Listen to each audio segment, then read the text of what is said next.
Now, I'd like to invite the other panelists to come up. And I'll just introduce you. So this is Tamsin, Emilienne, and Lucy. And what we're going to do, we're just going to begin with these guys each giving a 1-minute overview of who they are and what they're up to. And then we'll go into a discussion of 3 specific questions about the role of teachers in enterprise. So, ask you first, Lucy. 1 minute.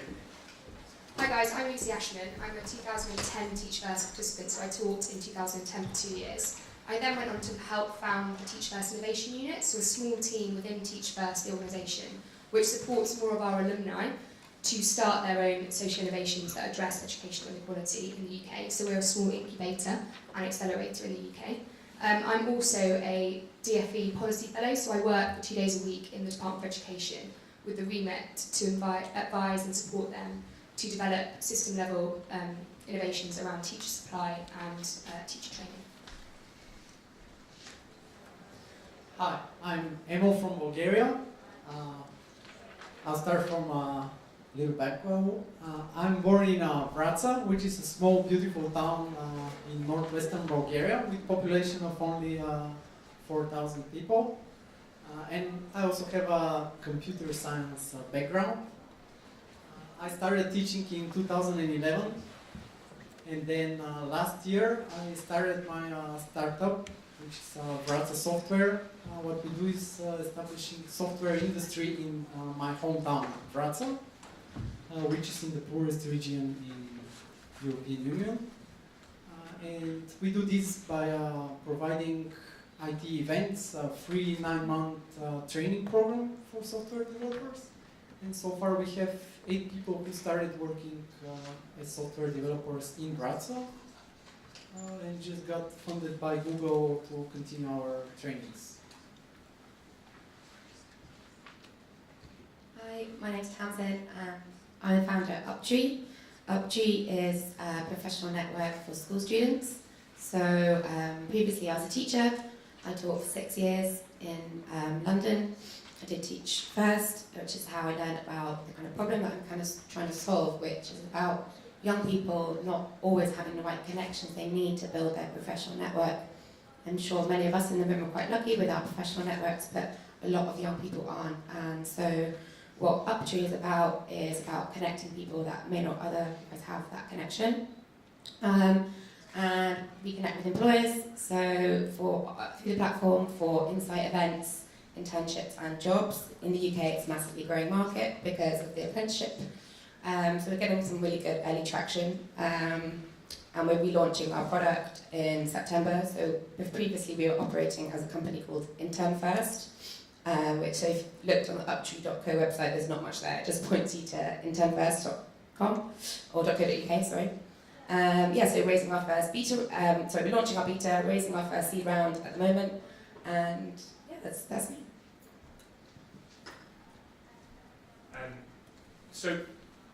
This session we're going to think about the role of classroom practitioners and having that experience in good sort of tech innovations and innovations in general. So my first question to you guys is, how did your experience as a teacher in the classroom inform the work that you're now doing? Sure. So pretty much at the time I didn't really realise it. I taught in London for 4 years and then I moved to Sri Lanka and I taught there. And then I moved back to London to set up a startup. And when I was in London, I was in quite a challenging school. I was head of geography and I had a lot of pressure as a really young teacher. I was head of geography aged 23. Had a department of 4 who were all older than me, and so I didn't really think about the problem at all. But when I was there, definitely learning about young people and actually understanding what really engages them, what keeps them interested. We did really well as a department, and it was through finding innovative ways to keep them engaged in the classroom, and that's definitely inspired what we're doing now, building this professional network, how we're onboarding our students. It all goes back to how I was able to engage them when I was a teacher. And then secondly, understanding the pressures that teachers have today, especially in the UK, is absolutely massive. And for me as a young teacher, I had 2 Ofsteds, grades, I had 2 A-level classes, and I just did not care about any outside organisations approaching me. So when I approach schools now, I have a really deep understanding about how to access schools, who the right people to speak to, and so it's definitely helped so much in getting into schools and selling my product. Okay, maybe to make it clear what are the challenges in my job right now. As I said, I'm born in a small town, and I remember 3 years ago when I was telling my friends that there will be software industry in Vratsa. They were laughing at me because you know, in small towns it's hard to believe that people can work this type of challenging and well-paid job. And this is a very similar moment to what we face when we become teachers in low economy areas and underprivileged students. So it's almost the same, and I think it's about making people believe that they can achieve more. They want to achieve more and give them opportunities to have successful moments to really believe that they can do more with their life. So that's what I was doing in school, and that's what I do now.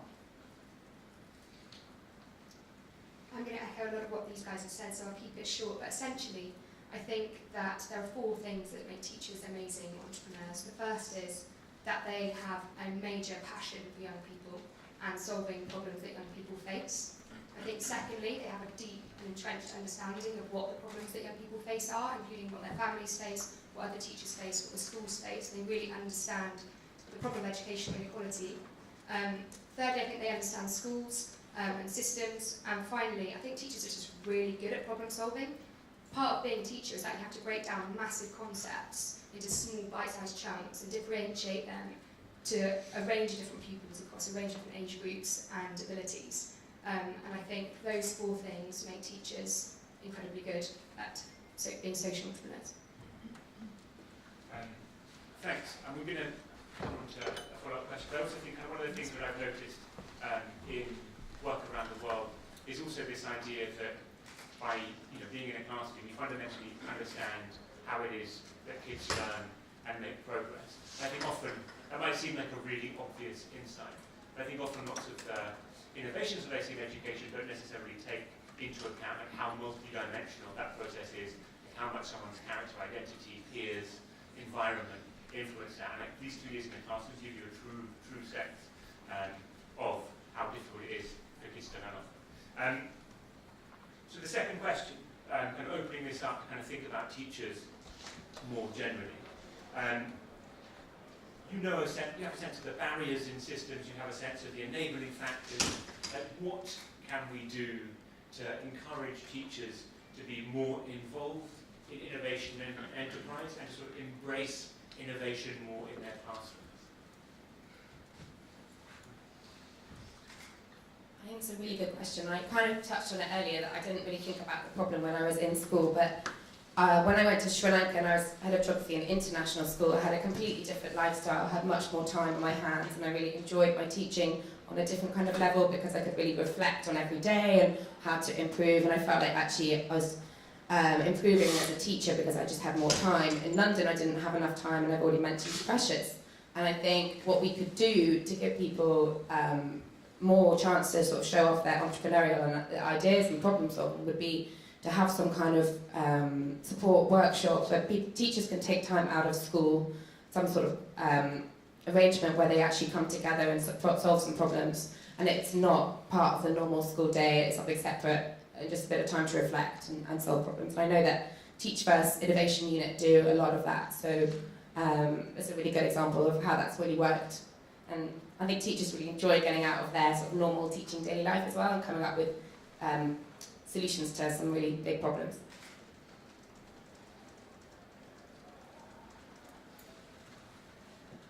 I think that for innovations, Google are a very good example. They do many innovations, and as far as I know, they in Google, in the whole company, it's very much praised the innovation. If you do innovations, new things, the company praises this. While in Bulgaria, for example, teachers, the one thing that teachers are mostly praised for is standardized tests. How good their students do on standardized tests, which is, I believe, exactly the opposite of entrepreneurship. Because one is standardized, while the entrepreneurship is the opposite of standard things. And I think that what the educational system praises is what teachers react to. Yeah, I totally agree with you guys. I think the first change has to come at a government level. So I think at the moment, and I'm reflecting on the UK here, but I think it is similar in other countries, that our government has created an accountability system for schools which actually limits innovation because schools are really risk averse. So I think the first change has to come at the top and see the government really allowing schools to be able to nurture and support innovation. And I think the next level down, when schools feel less pressure and are able to take more risks, I think school leaders can mandate and give time to teachers to be able to allow them to become experts in innovation. I said earlier, I think teachers are really good at problem solving, and I think teachers at the moment are kind of learning, pulling their way along in the dark and kind of coming up with their own strategies. But at Teach First, and I know a lot of the places, we've developed a sort of problem solving process that you can actually teach people and upskill people to be able to solve problems in a truly effective way.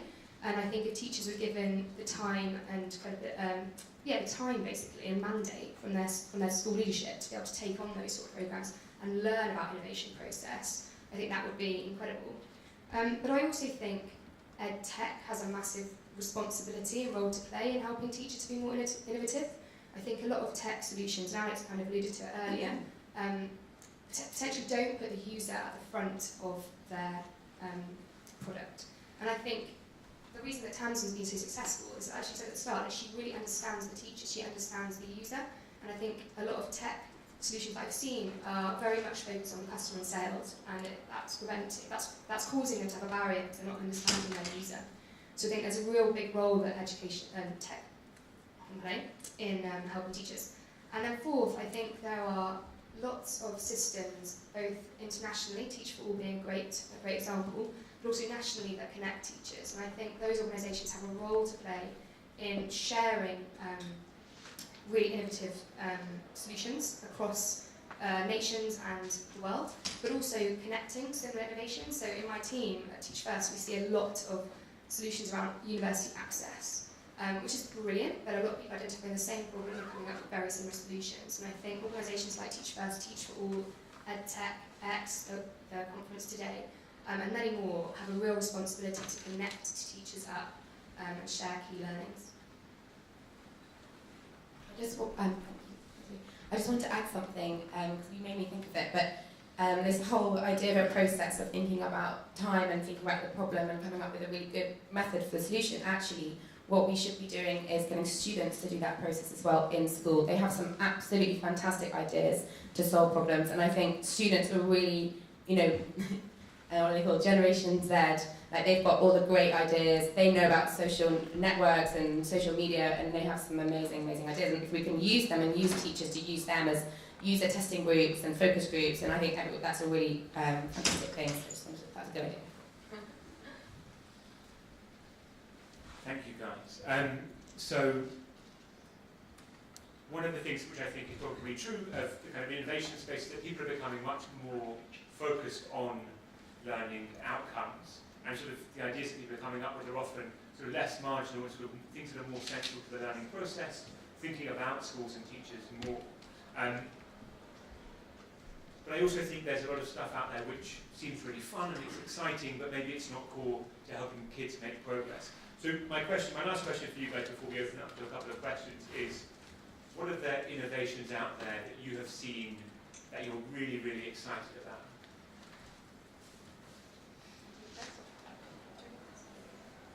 Okay, so I thought about this.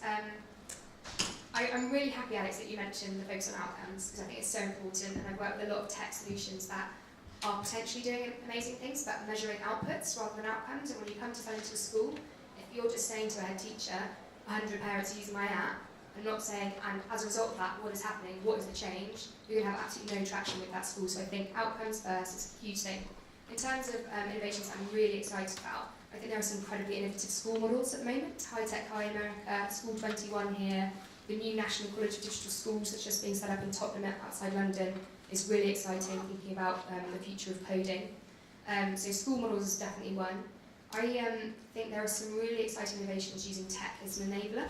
There's a small project that I'm working with, being led by a teacher in the southeast of England, in Kent, which is using Skype, and it's basically called virtual reading. I don't know if anyone's seen the newspapers today, but primary school teachers have just said that they are struggling to find time in lessons to be able to work on a one-on-one basis with young people on reading.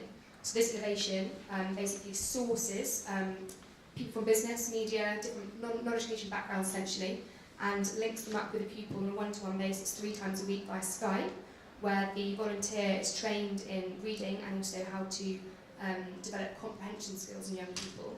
And they're using Skype to give the teachers more time, basically, so that children have an adult who they regularly read to. And that relationship they have with that adult is also like a really indirect benefit of the programme. It's being piloted at the moment. I also think any tech that can link parents and schools up is probably a good thing. There's one called Parent Hub that we've worked a lot with at Teachpreneurs, which is really exciting. I still don't think anyone's got it quite right yet, but I think there's a big problem there, and I think tech could be part of the solution. And finally, there's an innovation called UniFrog, which is a tech innovation that I'm really excited about in the UK again, most of my UK examples, which is basically it's a tool that's got every single data set you could ever think of to do with universities, put it all in one place, and then made it really user-friendly so that pupils are able to make choices about university access based on loads of different pieces of information.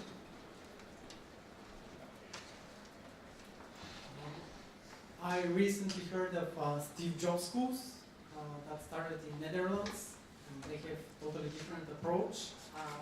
In Bulgaria, for example, it's forbidden to use smartphones in class. While in Steve Jobs schools, they students use iPods as part of the process. And what they claim, I'm not sure because it sounds too good to be true, that while students are using technology in class, when they go home, they don't need it anymore and they go and play outside, which sounds really good.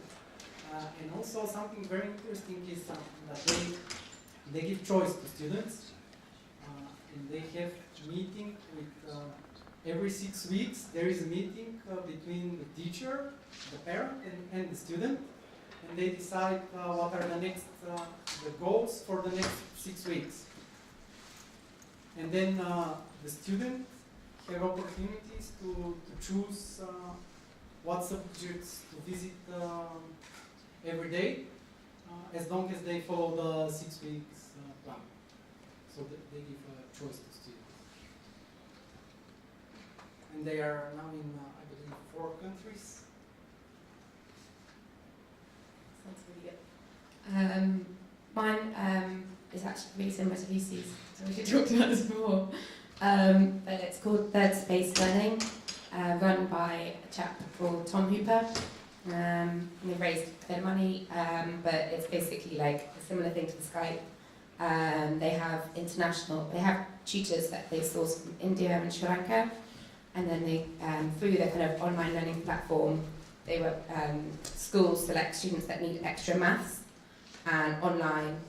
And I think they're in about 300 schools in the UK, and the schools basically pay to help their maths students have extra maths tutoring through the platform, using these teachers that are abroad, because I think it's a bit cheaper for them. So yeah, it was a really good idea, and it's something that is really scalable to help students that struggle with maths. So I really, really like that one. Ace. So I think we have 2 minutes, so maybe we have time for one question. If anybody has one. I can talk. I was wondering what you think that differentiates Teach for All and their 2-year program that empowers entrepreneurship rather than if you were a teacher somewhere else for the same amount of time, for example.